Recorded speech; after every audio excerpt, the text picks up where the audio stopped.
What's going on, everybody? Welcome back to another video. Today we are continuing our PostgreSQL series, and what we're going to be focusing on is the where statement. Now, within the where statement, there's a lot of things that we can do.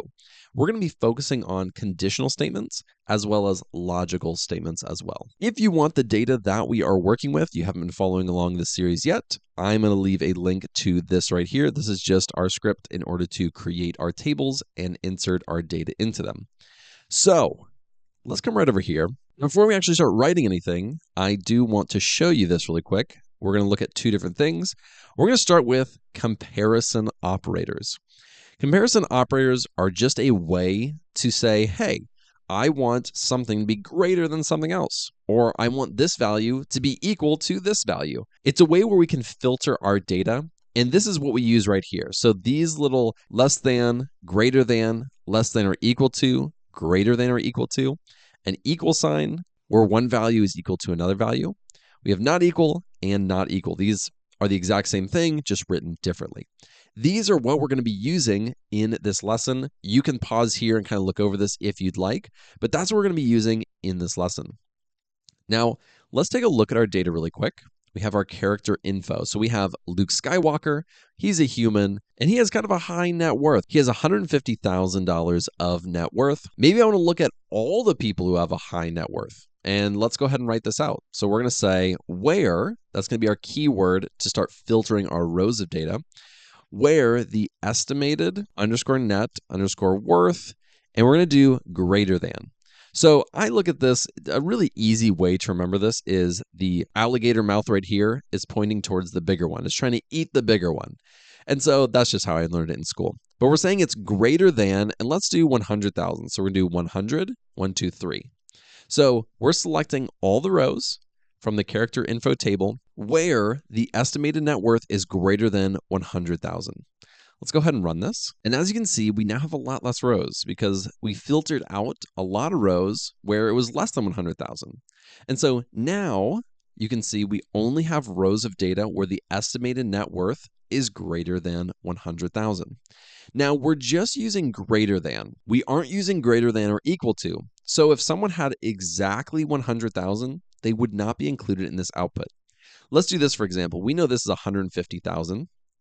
Let's come up here and replace this. This is 150,000. That's Luke Skywalker. When we run this, you're going to notice that Luke Skywalker is no longer in our output because he is exactly 150,000 and we're looking for greater.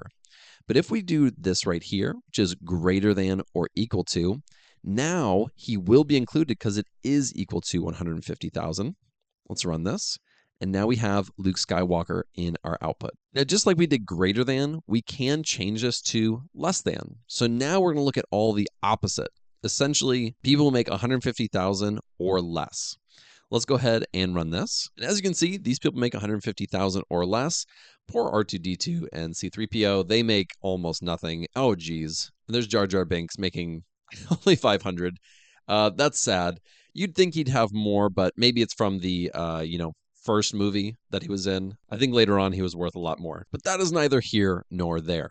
Now let's pull back this script because right now we're using greater than or less than, but we can also use equal to. So right in here we have has both arms. Now surprisingly, a lot of characters in Star Wars lose their limbs. As I was making this, I was kind of going through and I was thinking, wow, Luke, he lost his arm. Darth Vader, he lost his arm. Let's see who all lost their arm or has them both. Depending on how we write this. So we're going to say has underscore both arms. Let me spell that right. And we can say is equal to.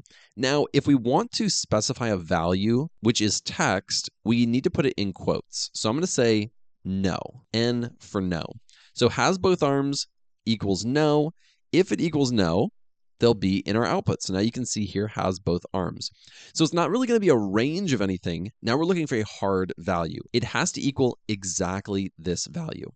Again, we can switch this. We can say where it's yes, and now it'll pull up all the people who have yes. Now right here, we're saying equal to, and that's the one I use a lot, but you can do the opposite of that, which is not equal to.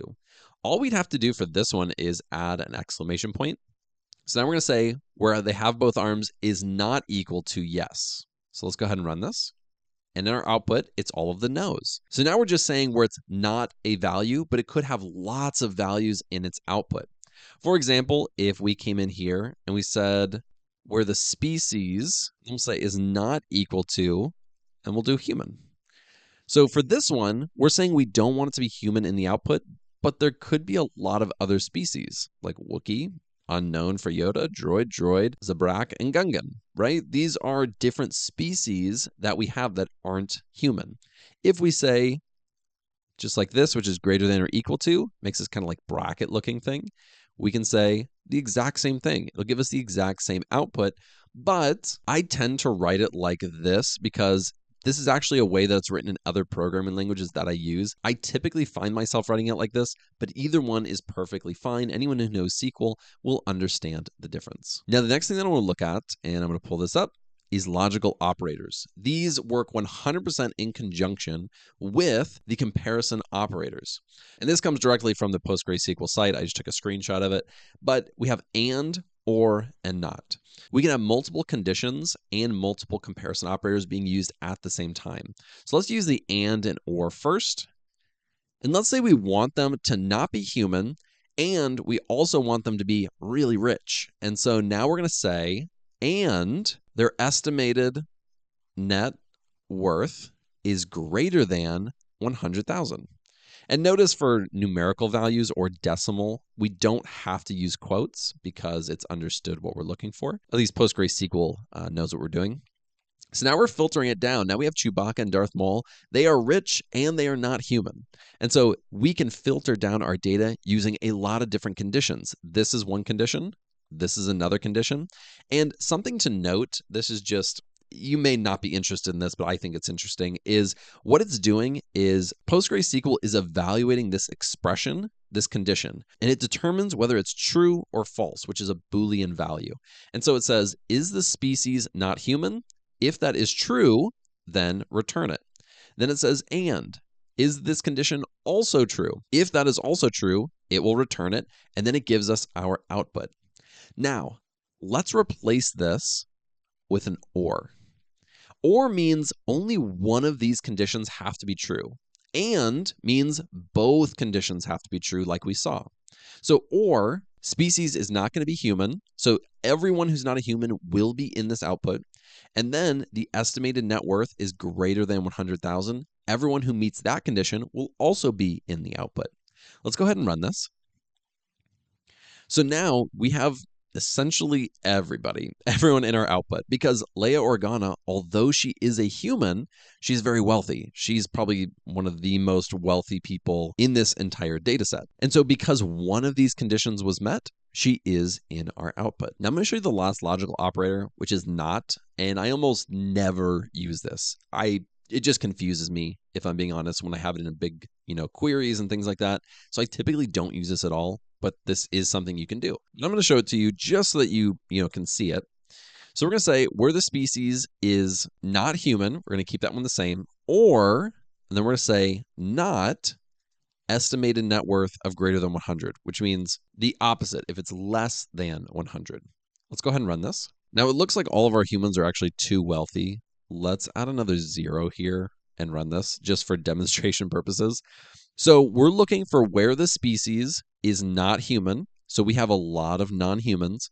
And then we're saying or, so if this condition is also met, they could be in our output, or their estimated worth is not greater than, I think that's 1 million now.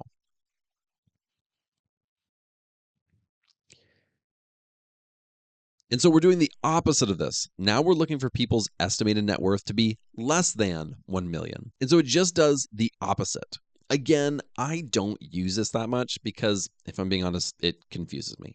It works perfectly fine. You can do it. I've seen other people use it, but I just like to stay with the positive things or just use comparison operators that I guess make more sense in my mind. That's just me being honest, but we can run this. And so this really is a lot of what you're going to do in the where statement. Now, as we get into things that are more advanced, like subqueries would go in a where statement, but they're a lot more advanced. And by the time we get to subqueries, you're going to really understand how to write, base queries like what we're doing. But understanding comparison operators and understanding logical operators are 100% things that you will use all the time. So this is a really fundamental thing that you need to know in SQL. I really hope that this lesson was helpful. If you learned anything, be sure to like and subscribe, and I will see you in the next lesson.